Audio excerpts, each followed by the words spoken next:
Bonjour, bienvenue pour la quotidienne du 22 avril, journée où l'on célèbre habituellement la Terre depuis 5 ans. Et oui, après la pluie, le beau temps au Cercle des nageurs de Nyon. Une conciliation semble être trouvée. Le nouveau comité a été élu à la tête de sa présidence, Stéphane Ferrer. Le président sera avec nous sur le plateau, accompagné de Fabien Héritier.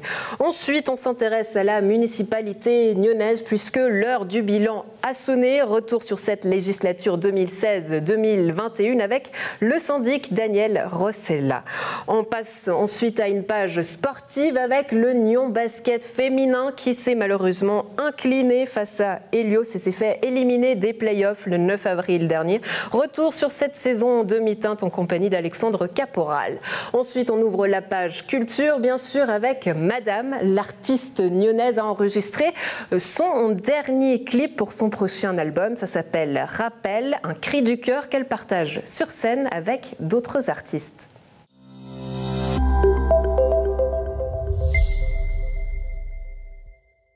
Après la pluie vient le beau temps au Cercle des nageurs de Nyon. Après l'Assemblée générale en ligne, une audience au tribunal le 15 avril dernier et l'élection du nouveau comité du club avec à la tête de sa présidence Stéphane Ferrer. Une conciliation a également abouti. On en parle aujourd'hui avec nos deux invités en plateau. Stéphane Ferrer, bonjour. Bonjour Andrea. Vous êtes le président du Cercle des nageurs de Nyon, à nouveau donc élu. À nos côtés également Fabien Héritier, bonjour. Bonjour. Vous êtes le membre du comité, mais sans le droit de vote. On l'expliquera d'ici quelques instants. Mais première question, on a envie de vous demander, Fabien Héritier, ça y est, les tensions se sont apaisées? Alors, on peut le voir comme ça. Effectivement, la volonté des deux parties, c'était de trouver un accord. La présidente, lors de cette audience la semaine passée, nous a un peu poussé vers cet accord. On ne s'y attendait pas forcément. La volonté, c'était je pense, de la présidente, c'était de poser un peu un cadre. Pour moi, je vois cette période-là comme une période de transition qui va nous amener vers l'Assemblée générale 2021.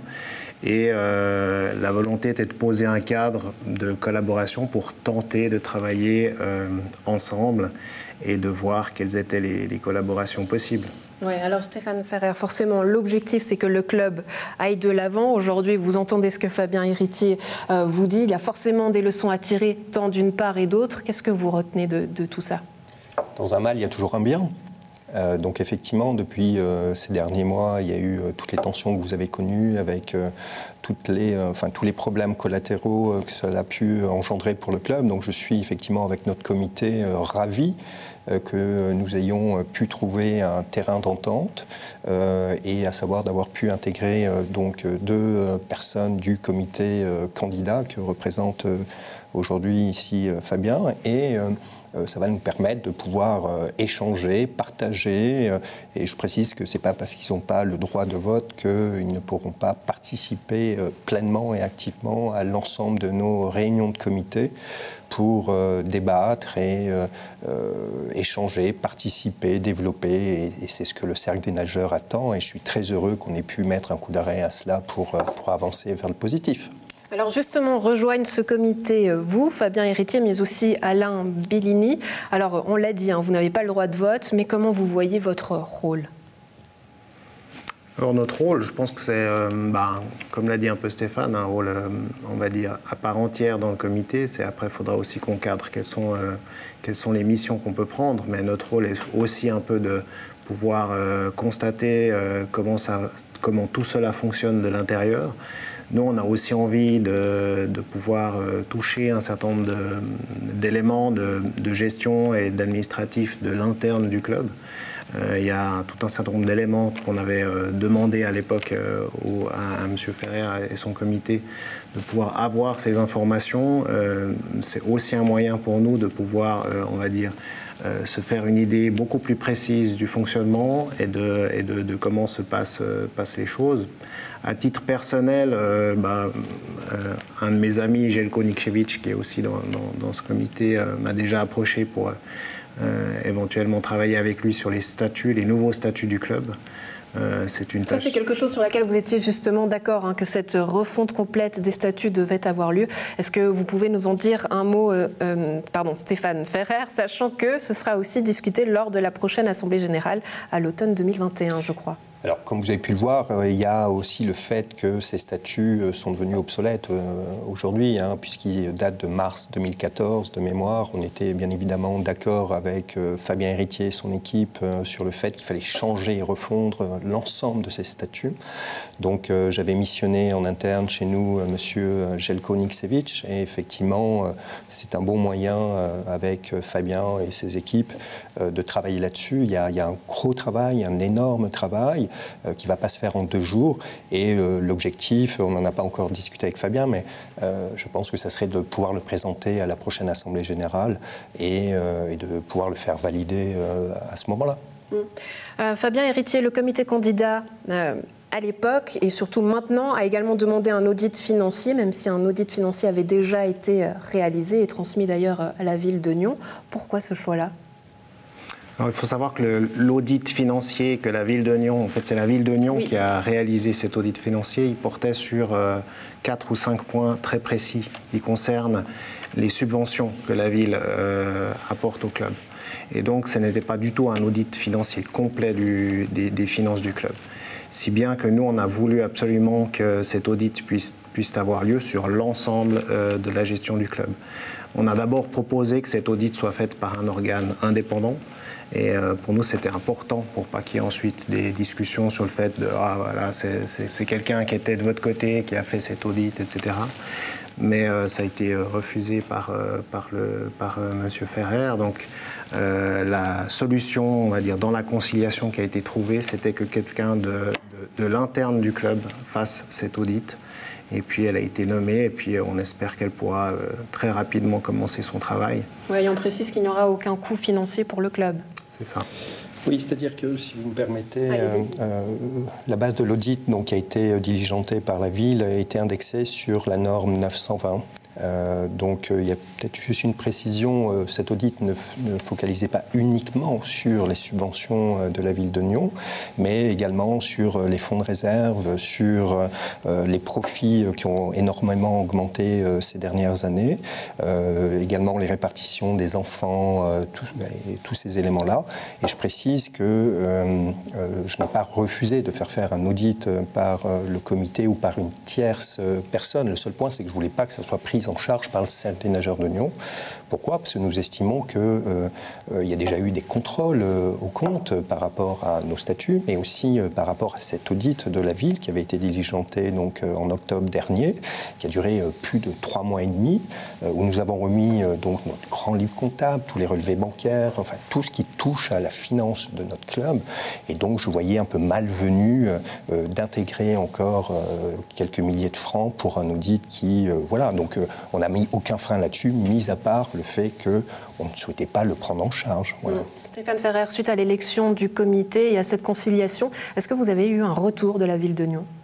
Oui, tout à fait. Donc nous sommes en contact actuellement avec la ville, avec une personne en particulier. Je sais qu'on doit se rencontrer ensemble avec Monsieur Héritier prochainement. Donc je pense que c'est dans les tunnels de la ville. Donc j'attends leurs informations. J'ai communiqué là très récemment avec eux et on va s'asseoir autour d'une table toutes ces trois parties, pour justement donner peut-être un cadre de travail, réapprendre à travailler ensemble et se faire confiance mutuellement. Je crois que c'est ça qui est important, c'est de communiquer, d'échanger et de partager.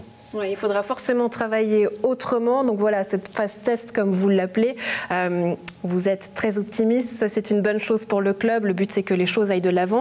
Au niveau sportif, peut-être un mot, parce que le temps avance. On sait que voilà, toutes ces choses au niveau sportif ont été à l'arrêt, tant à cause du Covid, mais aussi parce que voilà, il y a eu ces endurances, parce qu'il y a eu toutes ces turbulences. Donc je vous pose la question, au niveau peut-être sportif, quels sont les objectifs ? On commencera avec vous, Fabien Héritier. Qu'est-ce qu'on peut souhaiter pour le club, pour la suite ? Écoutez, moi je pense que déjà ce qu'on peut souhaiter, c'est que l'ensemble de nos entraînements et de nos activités puissent reprendre le plus rapidement possible. Effectivement, on en a parlé juste avant. Les membres, je pense, veulent absolument réintégrer le plus possible les bassins, voir le lac, etc., pouvoir recommencer les activités aquatiques. Donc ça, évidemment, au niveau sportif, c'est le principal. Après, je pense qu'effectivement, au niveau des membres, il y a clairement une confiance à reconstruire, je pense par de la transparence. Et puis je pense que voilà, il y a beaucoup de membres qui ont été tout à fait choqués par le fonctionnement le déroulement de l'AG dernière, et puis qu'il y a véritablement, on va dire quelque chose à reconstruire avec ces membres-là pour pouvoir les reconquérir et puis réinstaurer quelque chose de positif pour l'avenir. Beaucoup de travail qui vous attend donc, Monsieur le Président.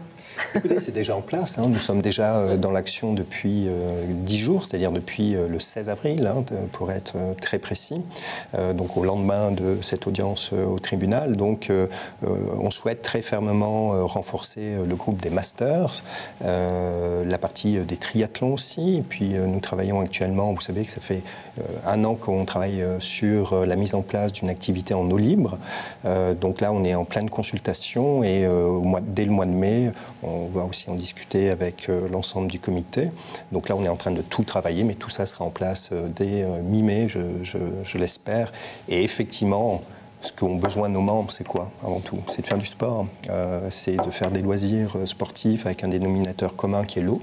Et donc, on va s'employer là de remettre tout ça à plat et de redévelopper les activités sportives, loisirs, et puis aussi pour l'élite et ceux qui veulent faire donc, de la compétition. Donc, ce sera vraiment un club très populaire et qui donnera accès à l'ensemble de nos membres, quels que soient les niveaux, quels que soient les entraînements et les prestations proposées.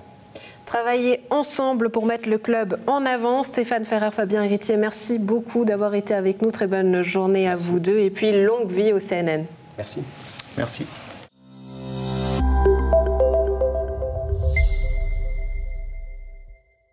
À Nyon, un bilan positif pour une législature hors norme marquée par des turbulences financières et une crise sanitaire.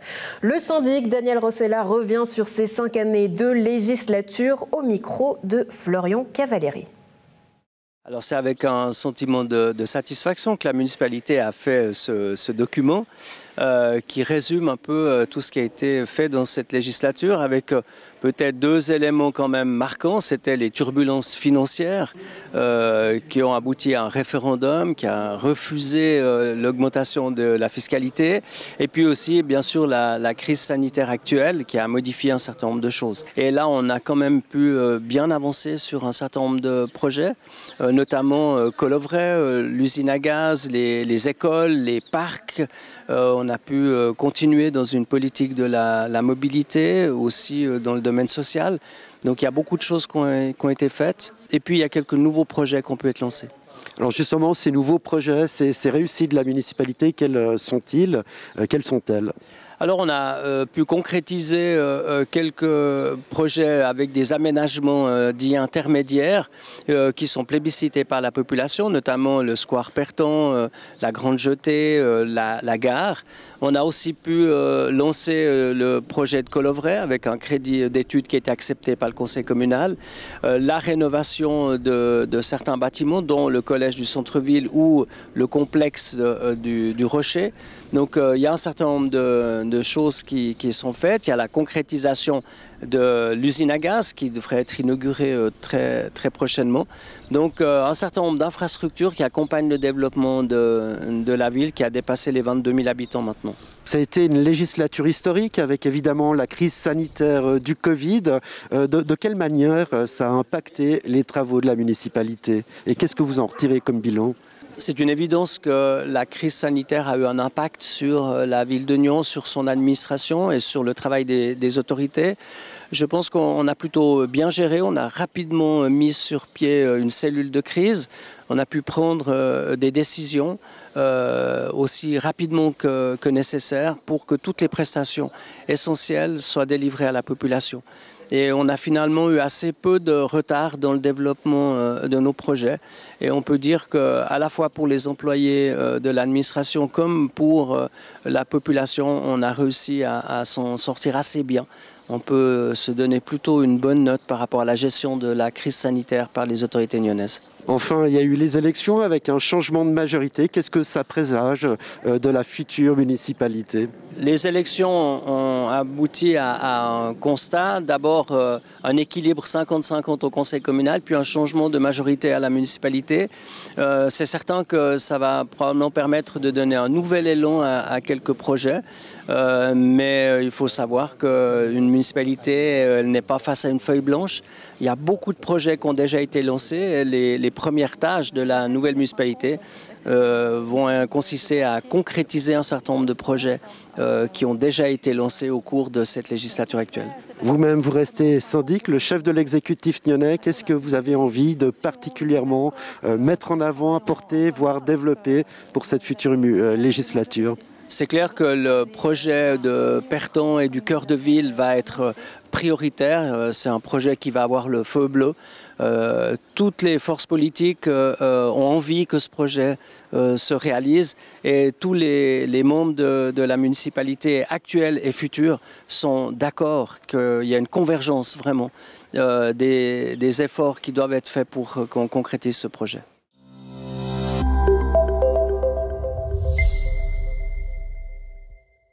L'équipe d'Union Basket Féminin n'a rien pu faire contre Hélios et s'est inclinée en quart de finale des playoffs le 9 avril dernier. Sur le fil avec un score à 74-77. Les joueuses de Nyon ont ainsi terminé leur saison. Il est alors temps d'en faire le bilan avec la présidente du club, Brigitte Pérez. Bonjour Brigitte. Bonjour. Et le coach Fran Léon Sedano. Bonjour Fran. Bonjour.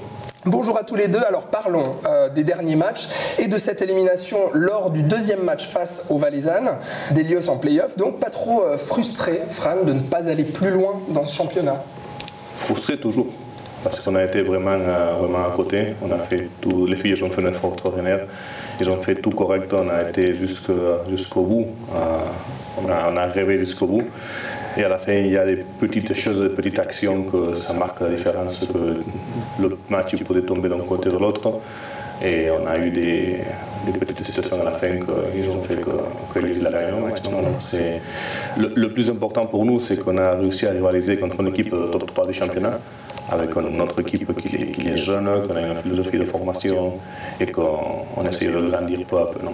Et Hélios qui a plus de joueuses professionnelles aussi. Oui. Donc ça fait forcément la différence. Brigitte, cette défaite à 3 points, on imagine un petit peu de frustration, un peu de déception de votre part? Alors, de la déception quand on est dans les gradins, oui, parce qu'on y a longtemps cru et puis on était vraiment pas loin. Puis je trouve que c'était frustrant pour les joueuses, pour tout ce qu'elles ont donné cette saison, parce qu'à chaque match, elles se sont battues, elles ont dépensé beaucoup d'énergie sur le terrain et je pense qu'elles auraient mérité qu'on ait cherché un 3e match à l'extérieur. Ouais. Pour espérer aller plus loin. Petit bilan donc de cette saison plus généralement. Fran, du coup, l'équipe de Ligue A féminine d'Union Basket Féminin se classe 6e du classement et puis a fait aussi un score quart de finale de la Coupe Suisse. Quel est votre bilan à vous que vous tirez pour cette saison en LNA? Ok, je pense que c'est correct. La position qu'on est, on s'est bagarré beaucoup pour essayer de gagner les équipes Pouille et Arau. Plus en moins, c'était très difficile pour toutes les situations qu'on a eues. On a eu beaucoup de blessures, on a eu beaucoup de, on peut dire, des soucis pour ajuster notre joueuse américaine parce qu'on a eu des blessures, on a eu des changements. Et quand l'équipe a commencé à construire et travailler bien et à essayer d'aller un peu plus loin, on a eu la blessure de Shannon Coffey dans le dernier moment. On a ajusté notre poids. Qui est top scoreuse aussi. Hein. Oui, qui est top scoreuse. En plus, après, il a venu une joueuse extraordinaire comme Angela Rodriguez, mais c'était notre profil de joueuse. Alors, il fallait adapter l'équipe à jouer au lieu qu'avec une joueuse intérieure, avec une joueuse extérieure. Et tout ça a fait que les filles ont... Ça que je suis plus heureux, c'est plus fier, c'est que les filles n'ont rien lâché avec tous les problèmes qu'on a eus. Et le Covid aussi. Oui, en plus on a eu, c'est sûr, ça c'est pour tout le monde pareil, on a eu le Covid. Mais le plus important c'est ça, non, on n'a rien lâché, les filles ont même mentionné le problème, elles ont été jusqu'au bout. Elles ont donné tout, j'ai rien à regretter parce que vraiment c'est une satisfaction de voir qu'on donne tout. Et si au final tu n'arrives pas à gagner une équipe comme Hélios, tu te sens un peu frustré bien sûr parce que tu es presque, mais vraiment si après tu fais le bilan un peu, tu dis vraiment on a donné tout. Brigitte, en tant que présidente du club, quel est votre bilan de cette 2e saison en LNA pour le Nyon Basket féminin? Vous espériez peut-être un peu mieux que 6e du classement? Alors, peut-être un petit peu mieux, je dirais qu'en quelques points de plus. Surtout, je pense que l'écart en points qu'on a avec le 5e ou le 4e n'est pas le reflet de ce qu'on a montré sur le terrain. Mais pour nous, il y a la satisfaction d'avoir aussi fait un pas supplémentaire. Et je pense que c'est en bonne voie. On est en mode progression et c'est vraiment la bonne chose pour le futur. Et puis je dis, on finit sur 2 bonnes notes parce que vraiment les matchs de play-off, là, on était très près de la 3e du classement. Donc c'est vraiment une belle satisfaction. Fran, avant les play-offs, vous aviez annoncé votre départ du club. Le 9 avril, c'était donc votre dernier match avec le Nyon Basket féminin. Pour vous, il y avait beaucoup d'émotions, j'imagine. La vérité, c'est que ça a été 4 saisons avec beaucoup d'émotions à chaque match. Et c'est sûr que dans le moment que tu es dans le match, dans les playoffs, tu ne penses pas à ça. Tu penses juste à faire les ajustements sur le match, tu penses à gagner. C'est à la fin que tu reçois tout ça. Normalement, vous avez relâché la pression. Oui, à la fin, oui. Tu vois que tu commences à comprendre que peut-être c'est le dernier match dans le rocher. Mais normalement, quand tu es sur le match, on ne pensait rien qu'à battre Helios parce que vraiment on croyait qu'on avait cette opportunité et on a eu jusqu'au bout pour la chercher. Parce que vous êtes arrivé donc au Nyon Basket féminin en 2017, vous avez fait donc 4 saisons en tant que coach de cette première ligue. Pourquoi mettre un terme à cette collaboration après 4 ans? Parce que le plus difficile pour un coach quand tu es coach dans une équipe et tu passes en tant que coach professionnel 2 saisons, c'est trop. 3, c'est pas mal. 4 ans, c'est beaucoup. Et connaître le moment de partir, c'est le plus dur, mais c'est important. Et avec le club, on avait décidé, on a parlé et ça a été très rapide. Quand on s'est mis d'accord, c'est le moment. C'était le moment de donc d'un commun accord entre le club et vous. Pour le club, c'est mieux maintenant de faire le changement. Pour moi, c'est mieux de prendre un autre chemin. Et je pense qu'arriver à le point où les 2 parties ils se mettent d'accord pour mettre au point final à un cycle très, très joli comme on a fait, je pense que c'est le plus important. Brigitte, vous êtes d'accord, c'était le moment de tourner la page? Oui, parce que je pense que c'est vrai qu'il y a toujours aussi besoin, avec une équipe, au bout d'un certain temps, d'apporter quelque chose de nouveau. Quand Fran est venu, il nous a amené une autre expérience, une autre vision du basket. Et on a progressé. On a vu, ça s'est soldé par 2 titres en Ligue B. On fait avec lui la progression en Liga. Et puis maintenant, je pense que voilà, il est temps aussi de passer à autre chose, d'avoir un coach qui nous amène autre chose qui permettra de progresser. C'est l'idée aussi. Il y a tout de même un pansement au cœur, du coup, parce que la collaboration a été fructueuse et l'entente reste bonne. Bien sûr, exactement, l'entente reste bonne. On se quitte en très bons termes. On a noué des forts liens. On a vécu des moments très importants, avec beaucoup d'émotions, que ce soit dans les victoires, notamment les 2 titres de Ligue B qu'on est allé chercher, qui n'étaient pas faciles. Et puis, cette expérience en Liga qu'on a vécue ensemble, on a acquis, je dirais, tous les 2 de l'expérience de ce niveau-là. Et puis, voilà, je pense que c'est le bon moment, comme pour lui, comme pour nous, de se dire, pour que chacun progresse, chacun doit voir différemment.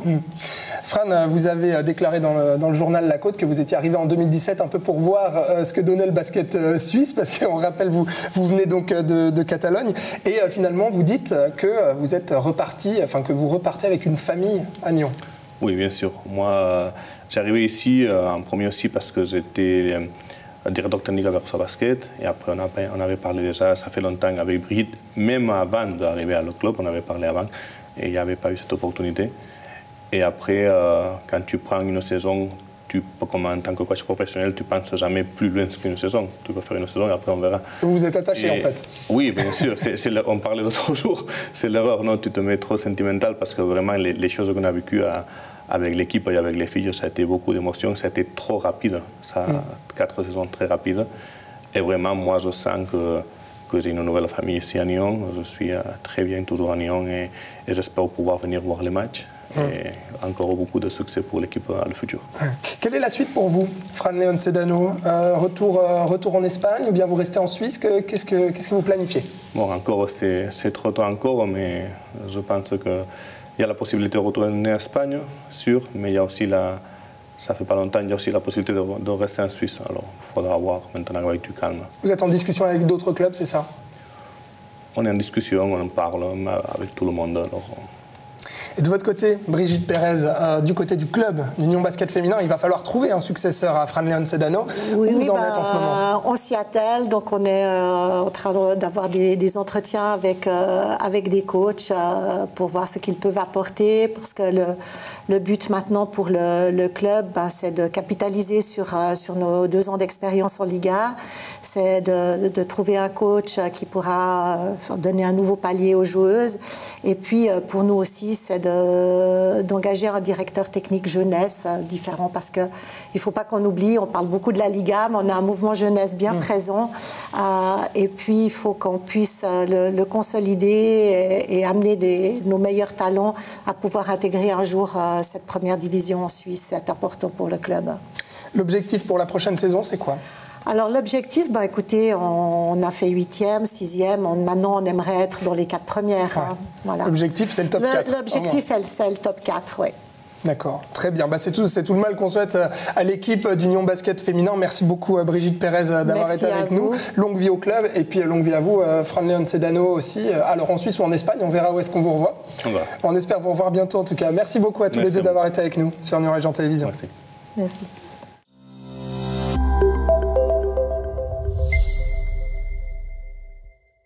Ça tourne pour Madame, c'est devant une salle vide du théâtre de Maran que l'artiste a présenté son dernier clip et surtout enregistré Rappel, un cri du cœur que la chanteuse a souhaité partager avec d'autres artistes sur scène.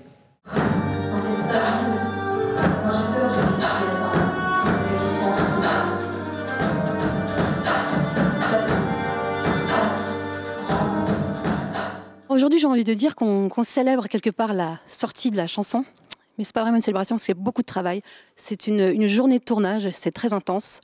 Madame, elle a de la peine à garder les choses pour elle. Et puis cette chanson, je l'ai écrite au piano, avec 3 accords. Je l'ai chantée, rechantée. Je l'ai eu dans la tête pendant des jours et puis je me suis dit non, je ne peux pas garder ça pour moi. Il faut que je la chante au public, que je leur chante les choses, que je leur dise ce que je ressens. Et je suis sûre que aussi bien le public que les artistes comprendront cette chose que j'ai voulu dire là. Rien ne remplace l'émotion du spectacle vivant. Rien ne te donnera ces émotions-là. Et c'est en ça qu'elle sort aujourd'hui. C'est pour montrer tout ça, pour donner les frissons encore. Aujourd'hui, nous avons tourné le clip de son dernier morceau que nous avons enregistré il y a 2 semaines en studio. Voilà, ça fait une journée vraiment intéressante car le morceau parle des événements derniers qui se sont donc déroulés et du non-travail que tous les artistes malheureusement ont subi de plein fouet à cause de cette pandémie. Et aujourd'hui, ce qui était intéressant, c'était le mélange d'art et de faire en fait revenir un peu sur scène une partie des différents métiers artistiques qui sont privés de scène et de public depuis maintenant plus d'1 année. J'ai présenté du hula hoop et des acrobaties également avec mes 2 partenaires qui ont fait eux du diabolo et du monocycle et également des danseurs et des musiciens. Ça promet d'être un clip très très beau.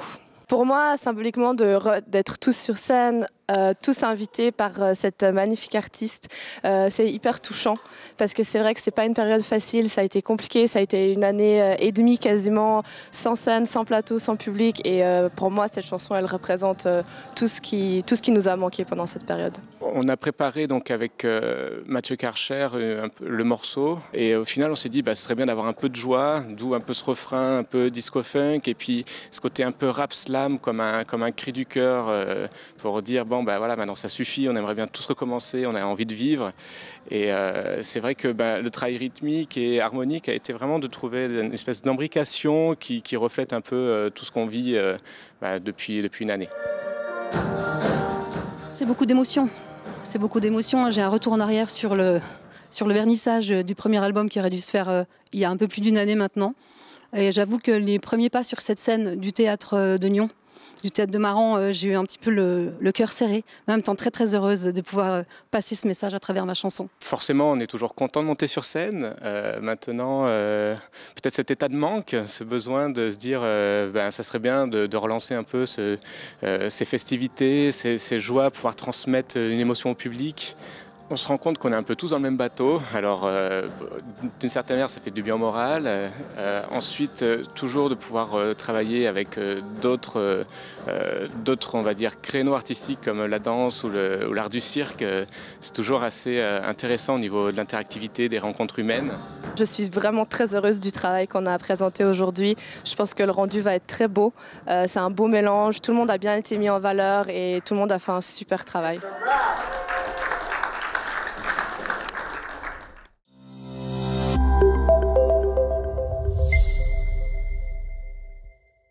C'est tout pour la quotidienne du 22 avril. Un plaisir d'avoir été en votre compagnie. On se retrouve demain pour la rétro.